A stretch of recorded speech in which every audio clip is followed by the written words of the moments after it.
야, 두 번째 이슈도 난 너무 기가 막혀.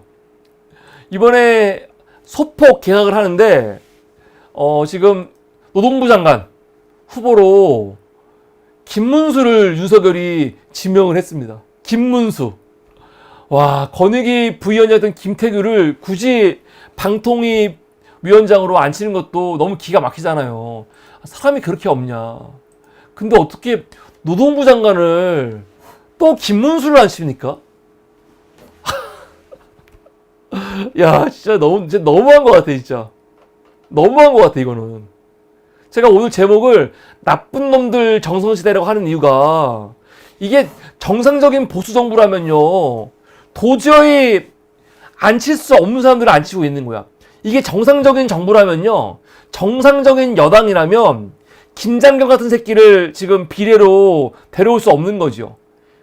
이진숙 같은 사람들, 이게 범죄자예요. 대법에서 유죄 나오고 벌금 나온 사람 아니야. 사찰해가지고. 근데 그런 범죄자들을 그냥 막 앉혀버려. 김태호 같은 애들 군사기밀 유출해가지고 대법에서 유죄 나온 애 아니야. 그런 애들을 그냥 안보실에서 그냥 일치상으로 그냥 써버리잖아, 그냥. 김문수는요. 김문수가 어떻게 노동부 장관을 합니까? 김문수는 다 아시겠지만 사실은 경기도지사 끝나고 이미 정치 인생이 끝났어, 그때. 원래 끝났어. 그래갖고 태극기 집회 나가갖고 정강원 목사 따까리 한 거 아닙니까? 사실요.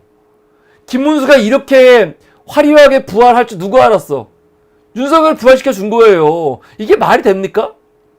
보수 유튜브 만들고 김문수 TV 지금 없어졌지만 보수 유튜브 만들어갖고 유튜브에서 이 말도 안 되는 헛소리, 이 망언, 막말 그거 하면서 이제 인생을 끝내야 되는 인간이었는데 그렇게 끝내야 되는 보수 유튜버 같은 인간들을 지금 다 정부로 불러가지고 요직을 주고 있잖아. 그러니까 이게 뭡니까? 나쁜 놈들의 전성시대예요. 야, 진짜. 김문수는 정치적 이미 끝난 인간인데 어떻게 이 정부 들어와갖고 경사노위 위원장을 앉혀버렸어. 노동자하고 사용자하고 갈등이 있으면 그걸 중재하는 역할이 경사노위 아닙니까? 근데 김문수가 그런 역할 합니까? 또 김문수가 노조에 대해서 얼마나 적대적이야. 이진숙도 노조에 대해서 적대적이죠. 근데 김문수도 그러거든요. 근데 그 김문수가 어떻게 노동부 장관이 됩니까? 노동부 장관. 여러분, 기본적으로 같은 국무위원이라도 국무위원끼리 갈등이 있거든요. 갈등이. 대표적인 게 뭡니까? 노동부 장관하고 산자부 장관 혹은 중소기업 벤처부 장관 같은 경우 갈등이 있을 수 있죠. 왜? 노동부 장관은 노동자들의 입장에서 정책을 피는 사람이에요. 산자부는요, 당연히 기업들 위주로 하기 때문에 갈등이 있을 수 있어요. 또 국토부하고 환경부. 국토부는 그냥 무조건 이 건설, 토목 그쪽으로 자꾸 하려고 하고 있고 환경부는 안 된다 해서 국토부가 하려는 거를 제한하는 게 환경부거든요. 근데 이 정부는 놀라운 게 뭔지 아세요? 제가 좀 이따가 이제 환경부 얘기하려고 그러는데 이 점은 놀라운 게 환경부가 국토부 일을 막 하고 있어. 이 정부는 노동부가 산자부, 중소벤처부 그런 기업들을 위한 일들을 막 하고 있잖아요. 통일부는요, 북한하고 싸워서 원수 되려고 좀 하고 있고. 외교부는요, 외교부는 어떻게 하고 있습니까, 지금? 일본을 상대로 해가지고, 우리나라 피해자들, 우리나라의 이런 이 위상 같은 걸 생각하는 게 아니고, 일본의 위상. 일본을 위해서 어떻게 하면은 사도왕산, 유네스코에 등재시켜줄까? 그런 거 고민하고 있잖아요, 지금. 대단하지 않습니까? 대단하지 않아요, 진짜? 와, 놀라워요, 진짜. 오늘 윤석열이 김문수를 노동부 장관으로 지명을 했습니다. 그런데 이거와 관련해가지고 대통령실이 김문수를 뭐라고 소개를 했냐? 20, 30대를 노동 현장에서 근로자 권익 향상을 위해 치열하게 활동한 인물이다. 소개를 해. 김문수 얘기할 때 이 얘기 하면 안 됩니다. 난 제일 열받아, 씨발. 지금 김문수 노동부 장관 시키기 애매하니까 자꾸 옛날 얘기를 해요. 김문수가 옛날에 노동 현장에서 노동운동 했지요? 그런데 이 얘기 하면 안 되는 이유가 뭐냐면 김문수는요, 이때 본인의 모습을 부끄러워해요, 지금. 과거의 본인의 모습을 부끄러워하고 부정한다고요. 내가 볼 땐 그래요. 근데 과거의 자기의 모습을 부정하고 있는데 왜 자꾸 과거를 도출입니까? 이때 김문수와 지금 김문수는 아무 관련이 없어요. 아무 관련이 없어. 그런데 자꾸 뭔가 이력서 같은 거 낼 때만 과거에 노동운동했어. 이 새끼가 더 과거에 노동한 게 뭔 상관이야? 지금은 관계가 없는데.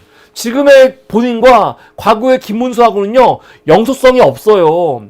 본인도 과거에 자기를 부인하고 있단 말이야. 근데 굳이 과거의 이야기를 못하라 합니까? 황당한 거예요. 더 문제가 뭐냐? 김문수가 오늘 노동부 장관 후보로 지명이 되면서 오늘 뭐라고 했냐? 이렇게 말했어요. 김문수가. 윤 대통령의 법치주의 노동개혁은 지난 2년간 상당한 성과를 거둬 노사분규로 인한 노동 손실 일수가 대폭 감소됐다. 이게 무슨 말입니까? 윤석열 정부 들어갔고 노조들 파업하는 거 다 때려잡았죠. 때려잡아가지고 완전히 어떻게 했습니까? 노동 탄압이지. 그러다 보니까 노동 손실 일수가 대폭 감소됐대. 이거는 누구의 입장입니까? 이건 철저하게 기업의 입장이죠. 기업의 입장이에요. 노동자들 단체 행동하는 거를 때려잡아갖고 만든 거거든요. 근데 이거를 너무 잘했다. 아, 윤석열 너무 잘했어요. 그러고 있잖아. 그런데 이런 사람을 지 입으로는 지금 윤석열이 노조 때려잡은 거 너무 잘했다고 말하고 있는데, 정진석이가 김문수를 소개할 때 20, 30대 때 노동 현장에서 근로자 권익 향상을 위해 활동했다라고 소개하는 게 맞습니까? 이런 거 소개하면 안 되는 거예요.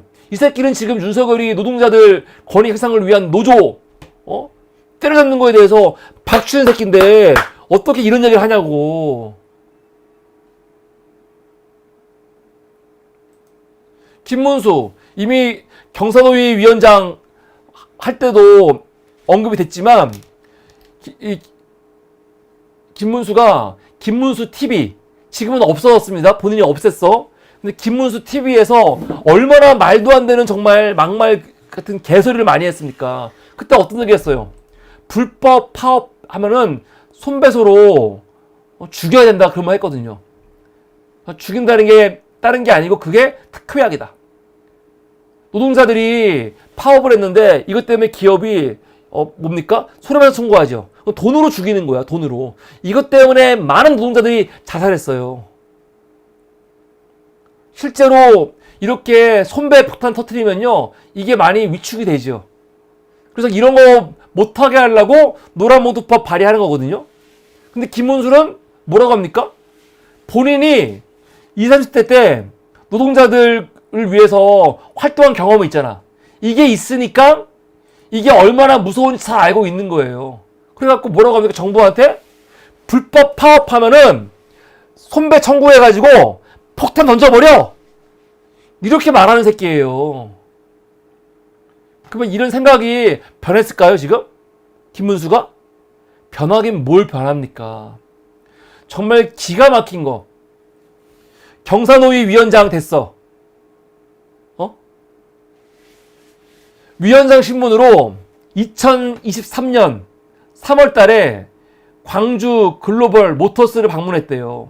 근데 거기서 감동을 했대. 감동을 했는데 왜 감동을 했냐? 난 도대체 어디서 감동했는지 이해가 안 가는데 난 너무 정말 무서워요. 왜 감동했냐면 이 광주 글로벌 모터스에는 노조가 없대요. 또 620명 평균 나이가 28세래. 현장에서 핸드폰은 보관하고 사용할 수 없대. 압수하나 보죠? 평균 임금은 4천만 원이 안 된대. 현대 기아차의 40%. 그래서 감동받았대요. 이게 여러분 그냥 신문도 아니고 경사노위 위원장일 때 쓴 거예요. 경사노위 위원장은요, 사업자들, 기업들의 입장을 대변해 준 사람이 아니에요. 기업과 노동자들 중간에서 서로 합의 볼 수 있도록 도와주는 사람이거든요, 사실. 그래서 문재인 정부 때는 노동자들 입장에서 많이 대변을 했어요. 노동자가 약자니까. 근데 이 새끼 뭐라고 합니까? 노조도 없고 현장에서 일할 때는 핸드폰 압수하고 평균 임금은 현대 기아보다 40% 싸고 4천만 원밖에 안 되고 감동받아서 그래. 감동. 이게 감동받을 일이에요? 이게 감동받을 일이야 지금? 근데 이런 사람이 지금 뭐 한다는 겁니까? 노동부 장관 한다는 거야. 노동부 장관. 그럼 앞으로 이 새끼가 노동자들을 위해서 어떤 정책을 피했습니까? 어떤 정책을 피했어? 앞으로 혹시 노동자들 근무할 때 핸드폰 걷어가지고 근무 시간에 핸드폰 못 보게 해라. 그런 거 하려고 하나? 지금보다 임금 삭감해가지고 못 받게 하고 막 그러려고 하나? 아니 이런 식의 사고를 갖고 있는 새끼가 노동부 장관 되면은 노동자들을 위해서 뭘 하겠습니까? 너무 어이가 없어. 그리고 김문수는요, 사실은 공직에 어울리지 않은 사람이죠. 다 아시겠지만 김문수의 유튜브가 굉장히 문제가 많아요. 김문수 유튜브에서 문제가 되니까 김문수가 어떻게 했냐? 유튜브 없애버렸어요. 없애버렸어. 그런데 여러분 그거 아십니까? 김문수가 대단해. 유튜브 없애버린 다음에 뭐 본인이 경사노위 위원장 갔잖아요. 그러면서 어떻게 했냐? 자문위원을 세웠는데 자문위원 누구 세웠냐면 김문수 TV의 PD를 세웠어요. 자기 도와가지고 김문수 TV 운영했던 PD 있죠. 여러분 김문수가 김문수 TV에서 말도 안 되는 헛소리, 개소리, 짓거린 거 지가 그냥 한 거 아니죠. 이거 다 PD랑 같이 하는 거야. PD. 김문수가 방송에 했던 모든 헛소리와 개소리들은 PD하고 함께 하는 거거든요. 근데 그런 PD를 자문위원으로 위촉을 한 거죠. 그런데 경사노위 운영 세칙에 있거든요. 그러면 운영 세칙에는요, 자문위원 자격이 있어요.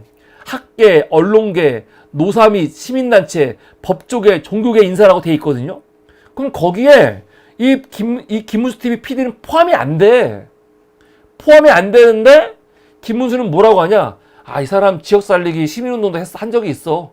하면서 그냥 앉혀버려요. 이런 사람이 공직자로서 더군다나 장관이잖아. 그냥 경사노위일 때와 장관으로 자리에 가면은 본인이 사실은 참길 수 있는 자리가 많거든요. 여기서 얼마나 공사 구분 없이 또 사람들을 쓰거나 아니면 뭔가를 하겠습니까? 경사노위도 경사노위하고 그리고 고용부장관 장관 이거하고는요 격이 달라요. 뭐 예산이 천지 차이인데. 그럼 김문수 지금 보니까 공사 구분 없이 이런 짓 하고 있거든요. 장관으로 있으면서 또 얼마나 공사 구분 없이 행동을 할까 걱정입니다. 걱정. 그런데 뭐 이 정부는 공사 구분이 없잖아요. 뭐 윤석열이건 김건희건 뭐 공사 구분 없다는 건 다 알려진 거죠. 윤석열. 지 그냥 친구 아들 대통령실로 불러갖고 쓰고 수친구들 그냥 자리 만들어 주려고 무슨 뭡니까 그냥 뭐 위원 자리 하나 만들어 주고 막 그래 버리잖아 그냥. 근데 대통령실이 먼저 일이 벌이니까 그냥 이게 만연해지는 거예요. 만연해지는 거야. 이런 분위기가. 공식사회가 완전 개판이 된 거야. 개판이 진짜. 어떻게 고용부 노동부 장관에 김문수를 사람이 이렇게 없냐고. 사람이 너무 없어갖고 김문수밖에 안 돼? 김문수는 경사노위 하고 있잖아. 그리고 좀 보수 입장에서도 다양한 사람을 써야 될 거 아니야. 윤석열 지지했던 얼마나 많은 전문가들, 사람들이 윤석열 대통령 되면은 나도 한 자리 해야지. 이거 기대하고 있을 거 아닙니까? 아, 그러면 좀 다양한 사람들을 써야 될 거 아니야. 근데 그냥 이 가운데 있는 사람 중에서 돌려막기. 다 문제가 있는 인간들. 굳이.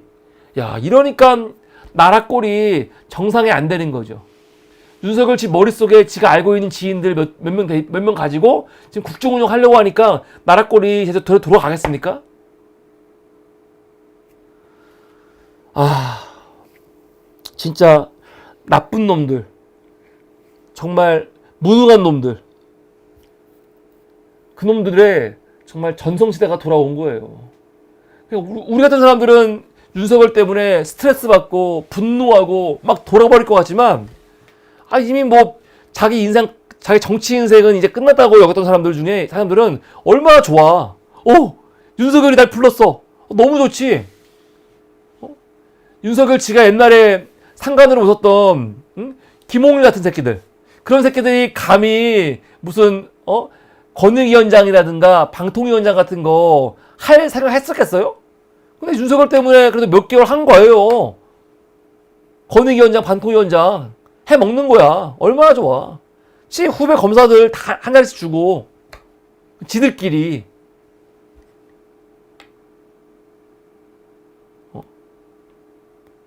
야, 그냥 이거는 자영업자들이 조그만 자기 사업, 개인 사업 같은 거 할 때, 그런 거 할 때는 지인들 쓴다 누가 뭐라고 합니까? 법인으로만 가도 그렇게 하면 문제가 되지만, 그냥 조그만 자기 사업, 조그만 자영업 같은 거 할 때, 자기 뭐 친구들, 지인 친구들 우리 회사 오라고 해 쓸 수 있어. 조그만 그냥 회사 할 때. 근데 대한민국을 그런 마인드로 운영하고 있는 거예요. 대한민국을. 개판이죠, 완전히. 아, 머리 아파. 참 너무 마음이 심란하고 황당합니다. 이게 오늘 두 번째 이슈였습니다.